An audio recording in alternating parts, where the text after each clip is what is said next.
trabajo como ministra de Gobierno. Ministra de Gobierno María Paula Romo rechazó las acusaciones en el reparto de hospitales. De su lado, asambleístas señalados rechazan haber recibido dinero a cambio de votos. Fondo Monetario Internacional aprobó un nuevo crédito por $6.500 millones para Ecuador. Faltan pocos días para cumplirse un año de las revueltas de octubre. Tendremos un recuento de los hechos en un informe especial.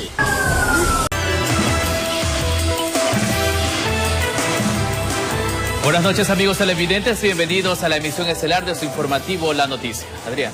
Charlie, amigos televidentes, muy buenas noches y sean bienvenidos. Y mucha atención porque en breve les tendremos todos los detalles que incautan más de 30 toneladas de droga en alta mar. Los detalles en instantes. Y más adelante. Perdido, Isabel, que no apareces. No se descarta pedir exhumación de cuerpos que fueron sepultados durante los primeros meses de la pandemia, pues hay 41 fallecidos que no registran coincidencias con las pruebas de ADN. Se lo contamos más adelante. Iniciamos. Los asambleístas involucrados en el supuesto reparto de hospitales rechazan haber recibido dinero a cambio de votos y piden a la Fiscalía investigar el hecho y a la justicia establecer las sanciones respectivas. El escándalo del supuesto reparto no deja de salpicar a la legislatura, y en esta ocasión específicamente a los asambleístas que junto a Eliseo Asuero conformaron la bancada de Acción Democrática Independiente BADI. En las recientes versiones anticipadas recabadas en marco de la investigación de la corrupción del Hospital de Pedernales, Franklin Calderón, un constructor manabita, detalló que parte del dinero del contrato, $360.000, habría entregado a 4 asambleístas del BADI: Raúl Tello, Washington Paredes, María Mercedes Cuesta y Franco Romero. Según Calderón, él entregó a cada uno de ellos $90.000. La asambleísta María Mercedes Cuesta fue la primera en pronunciarse. Lo hizo a través de un comunicado en su cuenta de Twitter, en donde negó conocer a Calderón y también rechazó haber sido beneficiada del supuesto reparto. Es absolutamente falso que yo haya recibido dinero alguno proveniente de actos de corrupción en los que él y otros legisladores presuntamente habrían estado involucrados. He ejercido mi cargo de asambleísta con honestidad y transparencia. Ejerceré las acciones legales necesarias para proteger mi nombre, mi familia y mi legislatura. Por su lado, Raúl Tello también negó algún acercamiento con Calderón y defendió su inocencia. En ninguna parte van a encontrar algo que demuestre que a mí me han entregado un solo centavo. Además, desvirtuó la tesis de que el dinero se haya dado a cambio de disciplina parlamentaria. Se dice de que el reparto, que se produjo además ya temporalmente en la época de la pandemia, ha sido para conseguir los votos para las leyes que se tramitaban en la Asamblea. Si aquel fue el objetivo, ¿cómo es que a mí me entregaron y yo no únicamente combatí esas leyes? Voté en contra y he presentado la inconstitucionalidad. Ambos piden a Fiscalía que investigue a profundidad, y en el Parlamento otros asambleístas, lejos de este escándalo, concuerdan con ello, pues la expectativa está en la justicia ordinaria, más no en las indagaciones dentro de la Asamblea. Ya es hora de que la Fiscalía procese a los grandes repartidores de la salud y de la nación como botín entre piratas. Desde mi punto de vista no sirve de nada los esfuerzos que podamos hacer algunos asambleístas para buscar una autodepuración dentro de la Asamblea, porque como hemos visto, dentro de la misma Asamblea Nacional se blindan algunos asambleístas. Informó Carolina Basante. La ministra de Gobierno, María Paula Romo, respondió a las acusaciones del ex asambleísta Daniel Mendoza. Negó haber participado en el reparto de los hospitales y dijo que siempre ha mantenido reuniones con actores políticos. Escuchemos. Mi trabajo como ministra de Gobierno siempre ha sido mantener conversaciones con todos los actores políticos. Lo he dicho, lo voy a seguir diciendo. En ningún caso, bajo ninguna circunstancia, ninguna de esas conversaciones es sobre una ilegalidad, es sobre un contrato, es sobre dinero, como estos señores aparentemente hacían según las investigaciones penales que hoy se llevan adelante.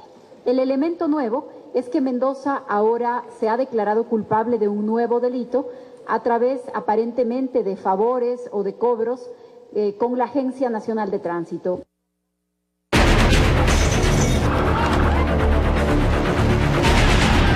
11 días de protestas. 10 muertos.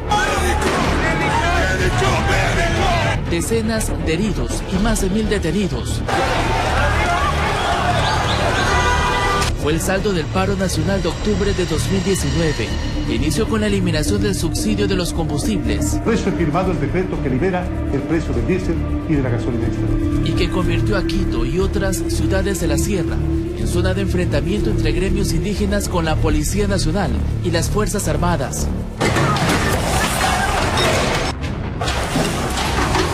Días de convulsión nacional que terminaron con un acuerdo. El pedido del país es la derogatoria del decreto 883. Me opongo a que eso pase. ¿Qué ha pasado un año después de las movilizaciones de octubre? Se lo presentaremos hoy en su informativo La Noticia.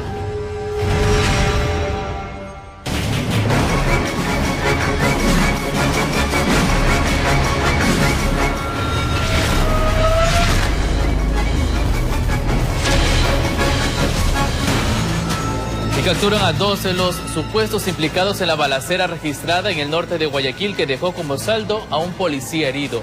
Los detenidos formarían parte de una organización que delinquía bajo la modalidad de sacapintas y que intentó asaltar a una mujer que salía de una entidad financiera.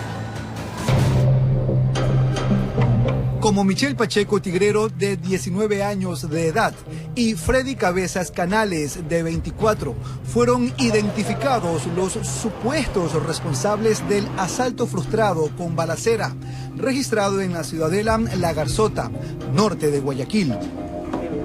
La policía informó que el sospechoso de 24 años fue quien realizó los disparos, que terminaron hiriendo a un uniformado. Nosotros logramos ubicar a una primera persona en el sector del suburbio, quien habría sido la responsable de conducir la motocicleta en este evento delictivo. Inmediatamente realizamos varios allanamientos en el distrito Portete, logrando a la aprehensión de otra persona, quien sería el individuo que dispara y hiere al policía en servicio activo. Esta persona también presenta una herida de similares características a las producidas por un arma de fuego. Freddy Cabezas registra una detención en el 2016 por robo y es investigado por 2 asesinatos. La Dirección de Muertes Violentas se encuentra tras la pista de un tercer involucrado en el enfrentamiento y asimismo de 2 mujeres que formaban parte de la organización delictiva. Son personas que se encargan de perfilar y de marcar a las víctimas en el interior de los centros bancarios. Se han realizado todos los pericias respectivas para también tratar de ubicar a las personas o las personas que se encontraban al borde de la furgoneta, pero lo importante es la captura de estos 2 individuos. Sobre el agente policial herido, se comunicó que se encuentra fuera de peligro. En lo que va del año, se han registrado 60 robos bajo la modalidad de sacapintas en el puerto principal, mientras que en el 2019 ocurrieron 79 de estos delitos. Informó Jorge Salazar. Asesinan a un hombre al estilo sicariato al pie de su taller de pintada y enderezada de vehículos. El hecho se registró en el sector de Los Vergeles, esto es al norte de Guayaquil. Sucedió en la ciudadela Los Vergeles, norte de Guayaquil. Según testigos, William Raúl Guastay, de 38 años de edad, quien laboraba en este taller de mecánica, pintura y enderezada de vehículos, se prestaba a abrir el local, cuando de repente 2 tipos llegaron en moto, sacaron sus armas y le propinaron 4 impactos de bala que acabaron con su vida. No, yo vengo a mi puesto de trabajo y escucho yo disparos. Vengo para acá y veo el cuerpo, pero todos hablan de chulquero. Pero parece que debía dinero, porque lo agarran colombiano. Le debía plata colombiano. Ese que sí, lo han venido siguiendo, ya le dieron. Tenemos claro que participa un vehículo aparentemente en este caso. Se pudo observar a la inspección ocular técnica del cuerpo, tenemos 4 heridas, está por determinar si son orificios de entrada o salida, pero existen 4 heridas las que hemos nosotros al momento ya podido observar. Su esposa llegó al sitio, dijo desconocer si tenía alguna amenaza. No, nunca me comentó nada, no sé qué. Lo único que me sé que él estaba trabajando aquí, ahí no sé nada más. De igual forma lo hizo su hermano, quien pasaba por el sitio y se percató del hecho. paso y veo que están cerrando aquí, entonces él trabaja ahí. Yo siempre paso, pero poco yo ingresaba a su lugar de trabajo. Él tiene aquí meses, mi hermano, trabajando. Elementos de la policía, a través de su departamento de criminalística, llegaron al sitio. Efectuaron las respectivas indagaciones del caso, descartando que se haya tratado de un robo. Definitivamente descartamos el robo. Ingresaron y ubicaron a la persona que era el objetivo. Esta era una muerte de carácter selectiva, definitivamente que se da en el interior del espacio privado. Por el modus operandi, por las características de las heridas, estamos manejando violencia criminal. El hombre de 38 años de edad deja en orfandad a 2 niños de 10 y 12 años de edad. El cuerpo fue llevado a la morgue de la policía para las respectivas diligencias. Informó Carlos Julio Gurumendi. Un ciudadano de 29 años falleció producto de varios impactos de bala propinados por 3 personas que lo sorprendieron mientras comía en las calles 6 de Marzo y Gómez Rendón, al sur de Guayaquil. Una joven de 23 años también resultó herida.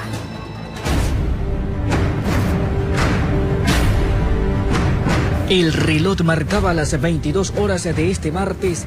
En esos momentos la calle lucía llena de ambiente festivo por la presencia de personas que salían en busca de comer algo o simplemente conversar entre conocidos. Sin embargo, pronto la situación se transformó en gritos desesperados de quienes corrían a ciegas intentando escapar de las balas. Escuchamos unos 10 tiros. Cuando nos asomamos ya un flaco lo remató en el piso ahí. La víctima fue identificada como Roberto Saavedra, de 29 años. A la hora del suceso, en las calles 6 de Marzo y Gómez Rendón, gritaban que lo mataron a Pinocho. Así lo conocían en esa zona, y hubo quienes informaron a las autoridades que se dedicaba al microtráfico en sectores aledaños. Aproximadamente más de 20 indicios balísticos se están levantando en la escena. Saavedra se encontraba comprando fritada en una carreta cuando fue sorprendido. Ese negocio era atendido por una joven venezolana de 23 años, quien resultó herida por balas que cayeron hacia ella. Los criminales dispararon sin mayor cuidado de quienes estaban alrededor. Es una persona que tiene heridas en sus extremidades inferiores. Aparentemente se encuentra estable en una casa de salud de aquí del sur de la ciudad. Miembros de la DINASED ya investigan el hecho violento, analizan si este nuevo crimen está relacionado a sucesos similares que han ocurrido en las últimas semanas en Guayaquil. Informó José Morales. Y desde hoy les presentamos un recuento de lo que fueron los 11 días de violentas manifestaciones en octubre del año anterior, en las que los transportistas y agrupaciones indígenas protestaron por un decreto que eliminaba el subsidio de los combustibles. ¿Cómo inició la primera jornada de incidentes? Se lo presentamos a continuación. Para el gobierno, después de 45 años, era el fin del subsidio aparte de los combustibles, que así lo anunciaba el presidente Lenín Moreno en cadena nacional, en la que también le decía al país de otras medidas para estabilizar la economía. Firmado el decreto que libera el precio del diésel y de la gasolina extra. Lo que fue rechazado inmediatamente por el gremio de transportistas. Nosotros suspenderemos nuestras actividades. Se anunció una paralización nacional para el 13 de octubre. Con las medidas en marcha, el país amaneció sin transportación pública. Pero en Quito, estudiantes de la Universidad Central protagonizaron los primeros incidentes. Policías y militares resguardaban el centro de Quito. Las vallas fueron derribadas por los jóvenes en la calle Venezuela.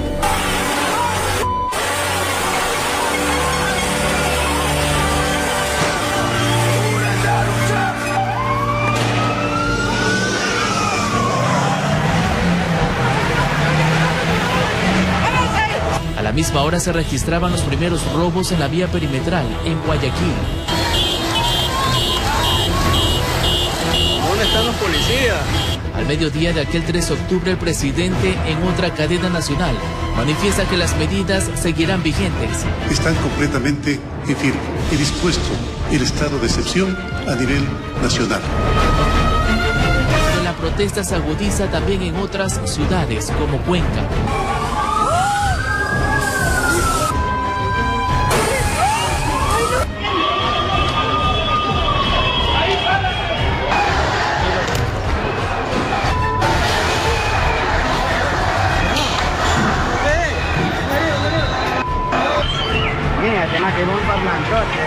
Eran las primeras horas de la tarde y Guayaquil era escenario de una ola de saqueos en el suroeste y en los Guasmos.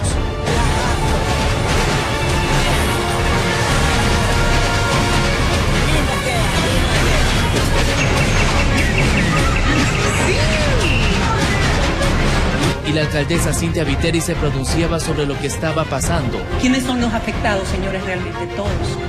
Se trata de una medida dura, cruel. La protesta con el pasar de las horas se agudizó. El centro histórico se seguía llenando de manifestantes y el presidente Moreno era trasladado a Guayaquil. Llegó el 4 de octubre y en la sierra se encendía la llama del paro nacional indígena, que comenzaba en Otavalo, donde bloquearon carreteras. Luego apedrearon buses con personal militar.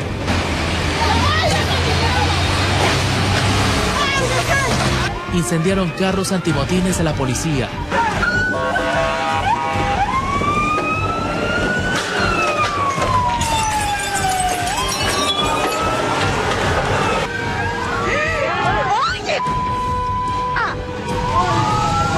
Tres horas después, el líder de la CONAIE, Jaime Vargas, anunciaba la gran movilización hacia Quito. Nos convocamos, toda su estructura, a la gran movilización nacional. Y ya en la noche el gremio de transportistas decidía que no realizarían más manifestaciones. Responsablemente, ante el pueblo ecuatoriano, en este momento damos por culminada esta suspensión de actividad. Pero desde algunas ciudades de la sierra la consigna era llegar hasta la capital, donde el 5 de octubre las principales calles fueron testigos de constantes enfrentamientos.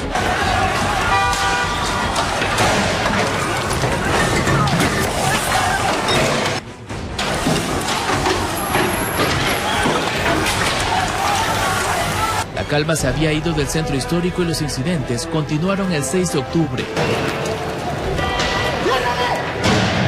Y en La Esperanza, provincia de Imbabura, también se usó gas lacrimógeno.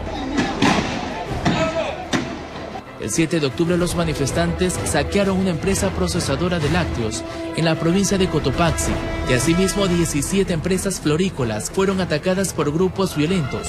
Hubo daños en la producción y obligaron a los empleados a sumarse al paro.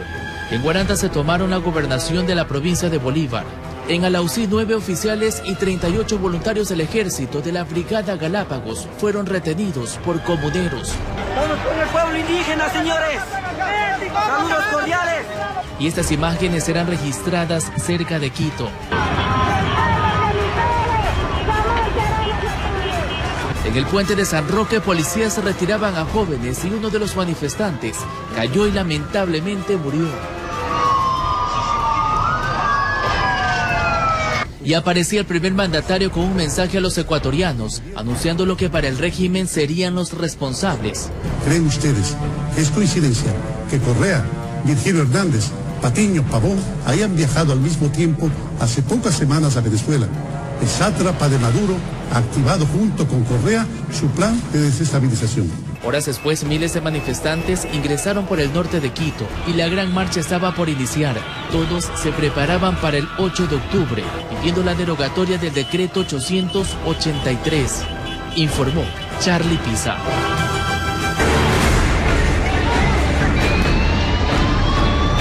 Fueron días caóticos para el país. Los manifestantes se tomaron la Asamblea Nacional. El presidente de la República trasladó la sede de gobierno a Guayaquil, ciudad que cerró todos sus ingresos. 11 días de manifestaciones que culminaron con una negociación acalorada entre el gobierno y agrupaciones indígenas. Se establece un nuevo decreto que deja sin efecto el decreto 883. Los detalles de lo que sucedió el año anterior en la marcha nacional. Mañana, en su informativo La Noticia. En este contexto, casi al año de las protestas de octubre, Jorge Calderón y Abel Gómez, dirigentes de la transportación, podrían ser acusados del delito de paralización de un servicio público, que contempla una pena privativa de la libertad de 1 a 3 años. Hasta el complejo judicial norte de Quito, rodeado de profesionales del volante, llegó Jorge Calderón, presidente de la Federación Nacional de Operadoras de Taxis del Ecuador. para la audiencia preparatoria a juicio por el delito de paralización de un servicio público que se habría cometido el 3 de octubre del 2019 cuando el país amaneció bloqueado por las unidades de taxis tras el anuncio gubernamental de eliminar el subsidio de la gasolina extra y el diésel. Que en ningún momento Jorge Calderón ha hablado de otra palabra que no sea la suspensión de actividades hasta que el gobierno ecuatoriano revea el decreto 883 que afectaba duramente la escuálida economía de los ecuatorianos. Otro de los procesados es Abel Gómez de la Federación Nacional de Cooperativas de Transporte Público de Pasajeros del Ecuador, quien también dice ser inocente. Nuestros abogados han alegado de que lógicamente no hay una situación firme como para poder acusar a algo que nosotros no hemos hecho. Ellos son procesados de acuerdo al artículo 346 del Código Orgánico Integral Penal COI, que contempla pena privativa de la libertad de 1 a 3 años a la persona que impida, entorpezca o paralice la normal prestación de un servicio público, o se resista violentamente al restablecimiento del mismo, o se tome por fuerza un edificio o institución pública. Se va a notificar a nuestros casilleros correspondientes el día y la hora para la decisión de la judicatura si es que se da la nulidad o no se da la nulidad dentro del proceso del señor Calderón. Si no se da la nulidad, en la segunda parte presentaremos los elementos de convicción con los cuales consideramos que no se cumplen los requisitos de paralización de servicios públicos en torno a la participación del señor Jorge Calderón. Por esos hechos, Calderón fue detenido el 4 de octubre, permaneció 19 días en la cárcel 4 de la capital. Recobró su libertad tras haberse cambiado la medida por presentación periódica ante la autoridad competente y prohibición de salida del país, informó Héctor Romero. Y la Asociación de Víctimas de la Revuelta Policial del 30 de septiembre del año 2010 recordó que aún faltan 38 procesos pendientes contra uniformados, de los cuales solicita su inocencia. Con la fotografía impresa en una pancarta, este padre de familia clama justicia luego de que su hijo uniformado fuera condenado a 12 años de cárcel por la revuelta del 30 de septiembre. Sin tener pruebas, sin tener nada, lo condenan. Hemos sufrido, señorita, en carne propia durante 10 años más.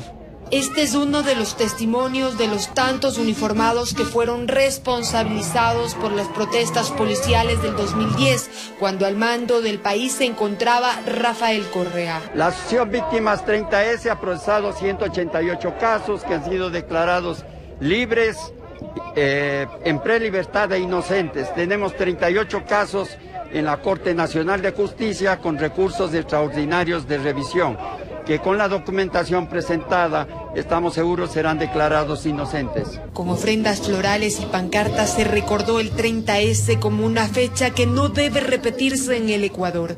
Querían destruir a las fuerzas del orden y entre ellos a la Policía Nacional. Se ha violado nuestra correspondencia electrónica y la privacidad de nuestra telefonía. El acoso fue permanente y atosigante. A nombre de la justicia se hacen los siguientes pedidos. Y que la Fiscalía General del Estado sea objetiva e imparcial y que encuentre la hechos para que el pueblo ecuatoriano la conozca, porque no puede quedar nada en la impunidad. Los uniformados en servicio pasivo reiteran que el estado actual en el que se encuentra el Instituto de Seguridad Social de la Policía Nacional se remontan a algunas acciones que se tomaron en aquel 30 de septiembre. Y es por eso que a pretexto de esta revuelta que lo dicen el gobierno nacional, se quita la personería jurídica al comandante general y se le entrega con un simple decreto al ministro de Gobierno. Para los ex agentes del orden, todos los casos relacionados al 30S deben llegar a su fin y se debe dar celeridad en las investigaciones de lo que pasa con el ISPOL, informó Valeria Navarro. Hay nuevos elementos en el caso de presuntas irregularidades en inversiones hechas por el Instituto de Seguridad Social de la Policía Nacional, en el que una casa de valores alertó sobre la falta de claridad de bonos que se encontraban en su custodia y fueron negociados por el ISPOL. Luego que se detectaron presuntas irregularidades en inversiones efectuadas por el Instituto de Seguridad Social de la Policía Nacional por alrededor de 532 millones de dólares, hay nuevos elementos de las investigaciones de 205 millones en operaciones. Se trata de documentos que alertaban inconsistencias en el año 2018. Documentos que habría firmado el entonces gerente de Val Pacífico, una casa de valores, sobre la falta de respaldo, sobre la falta de claridad de qué tipo de valores eran los bonos que se encontraban en su custodia y que habían sido negociados con el ISPOL. La ministra de Gobierno, María Paula Romo, indicó que ha enviado una carta a Valpacífico para que los documentos se hagan públicos y que sean analizados por expertos que conocen el mercado de valores para esclarecer el tema. Conozco que se está amenazando con procesos penales a las personas que están haciendo públicos estos documentos, que a nosotros nos interesa la total transparencia sobre este caso. Mientras más personas, mientras más expertos puedan revisar estos documentos, para nosotros es todavía mejor. Anunció que esta semana esperan tener claridad acerca de cuáles son los valores, títulos e inversiones que están siendo custodiadas por Decevale, que le pertenecen al ISPOL. El Decevale es el custodio de valores locales, pero el Decevale no tiene por qué tener bonos del Estado ecuatoriano. Esa es una primera irregularidad y esa es una de nuestras primeras preocupaciones. Además, se refirió al empresario representante de las dos entidades con las que el ISPOL realizó millonarias inversiones. El señor Cherres es una de las personas que en este momento está en el foco de la atención. Por supuesto que va a tener que darle cuentas al país y a la Policía Nacional sobre esas inversiones. Informó Priscila Cadena.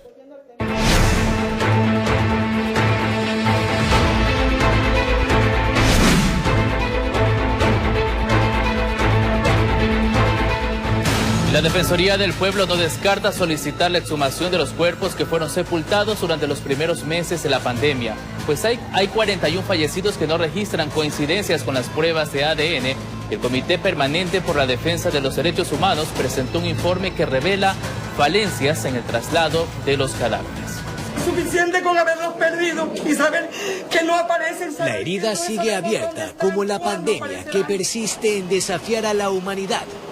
Polibio fue uno de los primeros en llegar porque tiene 5 meses peregrinando por el cuerpo de su cuñado, Jorge Perero. Llevarle unos ramitos de flores, algo, o llegar para que vea que sí se lo ha querido cuando estaba en vida, pues, ¿no? Vía crucis similar enfrenta a Lupe Hualpa, cuando su hermano de 34 años murió a las pocas horas de ser intubado en el Hospital Teodoro Maldonado Carbo. Fue la carroza a verlo, pero dijeron que ya su cuerpo en la noche anterior le habían puesto dentro del contenedor, pero que ya todo lo que entraba ahí ya no se lo podía sacar. Decenas de deudos sin saber a quién acudir, pues tras los exámenes antropológicos y de ADN, no hay coincidencias. Vamos a pedir al juez que dictó la sentencia constitucional que se cambien las medidas reparatorias, si es necesario, desde la exhumación generalizada de los cuerpos que fueron sepultados en aquellas fechas. Todo esto fue documentado en un informe del Comité Permanente por la Defensa de los Derechos Humanos. Todo el caos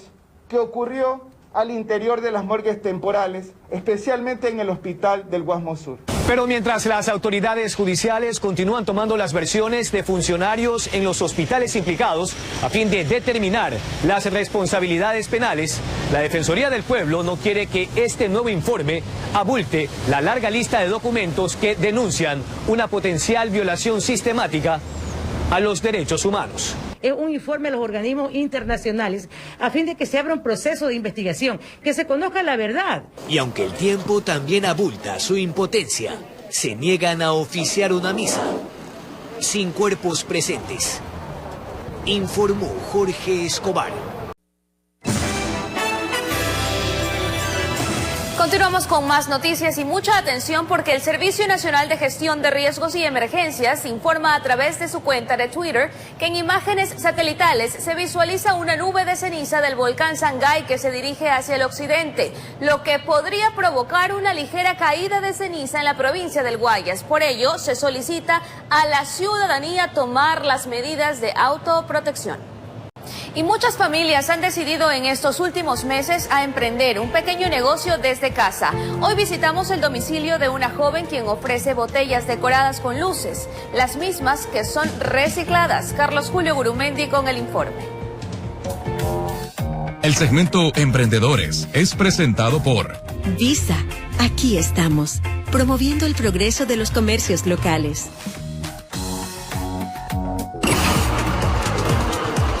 Todo nació en plena pandemia. Esta joven amante a las manualidades decidió en tiempos difíciles decorar las botellas que su esposo las coleccionaba. Como ahí estas cositas aquí, yo un día las traje y se las empecé a poner a las botellas. Y como yo veo muchos trabajos en vinil, entonces así hay jarros, si no hay tacitas que dicen yo tomo en esta taza, tal persona toma en esta. Entonces yo dije, a mí me gustaría trabajar con eso. Entonces de ahí empecé, yo dije la botella tengo que darle otro uso.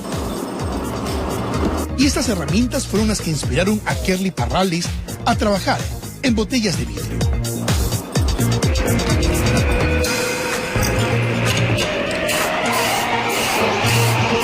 En efecto lo hizo. Las botellas pasan por un proceso de desinfección. Les retira las etiquetas y luego procede a su respectiva decoración. De desinfección, de pintura, porque hay que pintar, secar, trabajarlo con vinil, poner las luces y todo. E incluso coloca fotografías y frases especiales que el cliente desea. ¿A quién no le va a gustar una botella con una foto ahí? Entonces ahí yo empecé a trabajar con lo que es el vinil, para bautizos, recuerdos para la primera comunión, así. Hay veces que me piden hasta recuerdos para boda.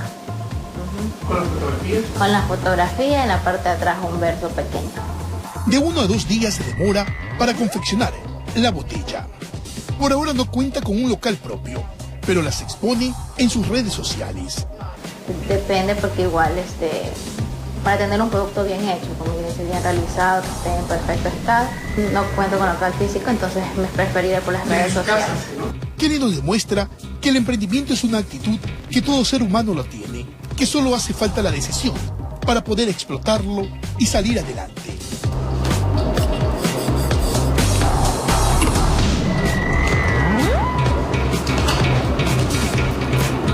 Informó Carlos Julio Gurumendi. Muchas gracias por habernos acompañado. Buenas noches.